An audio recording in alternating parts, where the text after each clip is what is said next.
Hello, everyone. My name is Rudo Kemper. I am on the programs team with Digital Democracy, and we are about to do a Skillshare on how to include planet imagery into QGIS, and then also how to compile offline map tiles from QGIS using that planet imagery.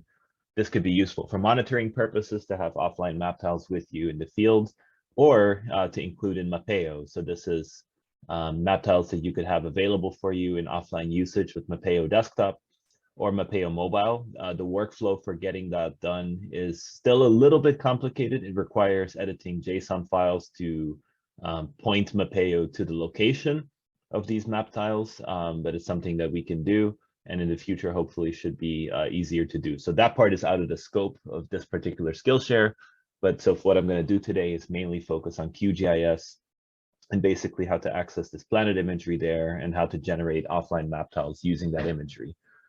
So for folks who don't know, currently funded by the Norwegian government and a program called NICFI, the planet imagery is available for usage to anyone that has an account, and it's free to sign up for an account. You just have to indicate, why you're using it, how you're using it, and things like that. So I think if you go to something like planet.com/NICFI, or if you just Google that, you'll be pointed to the right portal where you can sign up for an account. Once you have an account, you can actually use the browser directly to explore imagery, and I think even to some extent download it. But there's also a plugin for QGIS that provisions access to planet imagery. So to get this plugin, I think if I'm not mistaken, you can do it directly via the QGIS plugins. If you search for planet, yep, there it is. So it's called Planet Explorer, and it's a plugin that you can install from here. So I repeat here, if you go to plugins in your QGIS screen and then manage and install plugins, and if you search for Planet, you'll find it there. It's called Planet Explorer, and then from here you can install it. Currently, QGIS is having a few versioning issues that some of you might know about, where there was some versions of QGIS where basically all plugins were broken. So if you try to install it and it doesn't work, you might have to update your QGIS version to the latest, which is I think 3.60.0. This is only relevant as of December 2021. Hopefully in the future they'll have figured this out, but just so you know, in case you try to install this plugin and it doesn't work. Once you do and you reopen QGIS, you should be prompted at the very top now with this Welcome to Planet interface. And from here, you can click Login, and then it will ask you for your login credentials, the ones that you can sign up for on the website that's associated with Planet and NICFI. So in my case, the credentials are already saved in here. So I'm going to go ahead and sign in. And once you do that, you should then now have this user interface for Planet Explorer imagery. And I'm actually going to remove a few things in my table of contents so you can follow along in terms of how you access this imagery. So for reference, in the background right now, what I have is some Bing imagery, some XYZ tiles loaded just for reference. I also have OpenStreetMap on here just so we can place ourselves. And right now we're in the Amarakeri communal reserve, or on the boundaries there on the eastern side, where there's some gold mining activity. So this is in the south of Peru there, just to show you that for reference in terms of where we're at. And I'll switch back to Bing imagery, and this is your standard kind of Bing imagery that comes compiled with their base map, which is mostly composed of Maxar, 50 centimeter imagery. So with the Planet Basemap UI, what you can do is you can actually select daily imagery, and there's a whole user interface for drawing and accessing and filtering their imagery on via their entire archive. But they also have these very helpful monthly basemaps, which are great, where they basically compile all of their imagery for what they call monthly monitoring. And so every single month, you can grab this from them, and you can basically have them as layers in your table of contents, which in and of itself is already a very useful thing. So if you can order them, which goes through a different process in terms of being able to access them for an analysis directly, or you can just do explore. And this actually pulls them up for you already as a layer for exploration purposes. So you can see there, I think I've got September, and then there's October, and then November. So this is already in and of itself a useful thing to do in QGIS for just exploring, visualizing the landscape. And again, if we juxtapose that with Bing imagery, you see, I think the area where we were at before, there was quite some expansion that you can see there in terms of gold mining activity, bare areas, pools of waters, and so on and so forth.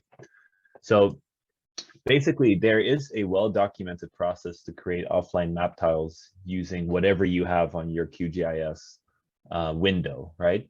And so in the processing toolbox, there's this thing called generate XYZ tiles for both raster as well as vector.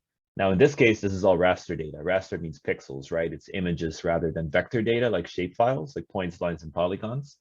And so from basically anything on your QGIS view, and that could be vector data or raster data, you can create a raster offline tiles from this. So this is basically JPEGs or PNGs of 256 by 256 pixels. And it will basically draw whatever you have styled on your QGIS window and create an offline map tile set from that. It's very useful to do. It's free. You know, it just requires basically you to do the cartography. And then this is then something you can access in software like Mapeo or like TerraStories. So if we do at this point generate XYZ tiles, we'll want to do it as a directory. That means it creates a directory composed of like first the Z, so that's the zoom level, and then X and Y, and it will compile all of your different map tiles into those. This is a common format that's used by a lot of different map servers. And essentially at this point, the Skillshare for right now is just to show you how to go through this and to share with you the amazing news that you can map planet tiles. You can create offline map tiles from planet imagery, which is tremendously useful if you are working in an offline setting, because it means that you can create base maps of any of their very recent composite base maps composed of their satellites. So at this point, what I'm about to share you is a well-documented and well-known process where you can generate tiles from whatever's on your screen. So for example, just for now, for demonstration purposes, just going to use the map canvas extent. What that means is it's going to create tiles for the entirety of what's currently on my canvas. Here you've got your zoom levels. So good practice is always to start with 0, which is the entire globe. It's just one tile, and then to drill down into a certain zoom level. For the purposes of this demo, I'm going to do 10 because otherwise it may start to take longer. As you probably know, every single zoom level increases your number of tiles by 4. So exponentially, it increases quite a lot when you get into the tens. DPI is fine. Tile format can be either PNG or JPEG, but JPEGs are smaller, so it's generally good to do JPEGs.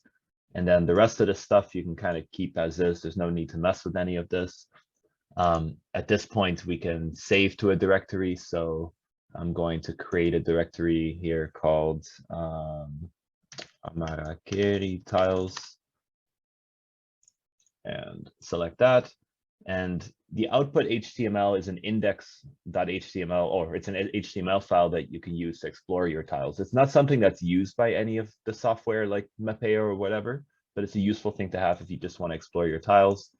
And that's what we're going to do after this. So I'm just going to create a file called tiles.html. At this point, I'd also like to show you just that we can add some, additional things on top of this planet imagery.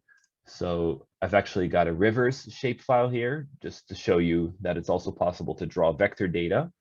And there's some additional tools that we may want to use, like Global Forest Watch. You can also get their yearly deforestation, or rather forest cover loss data as well. This is a helpful thing for you to tile.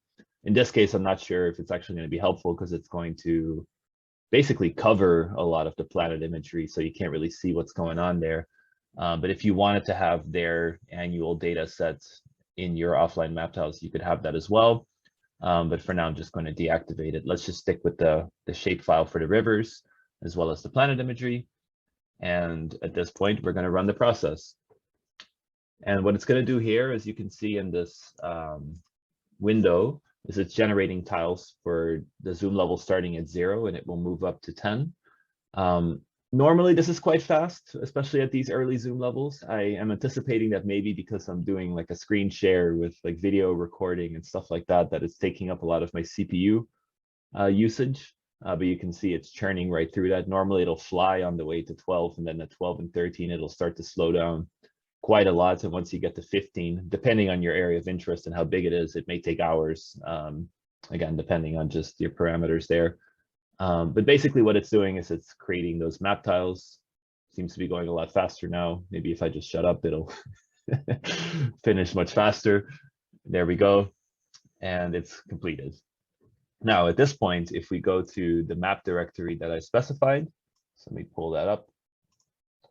Here's here files, there we go. You should be seeing on my screen. Can you see the browser on my screen? Somebody who's on this? Yes. Okay. You see those different tile directories in terms of the zoom level from 0 to 10. If you open those up, you get an X coordinate, and then you have your other tiles as Y coordinates.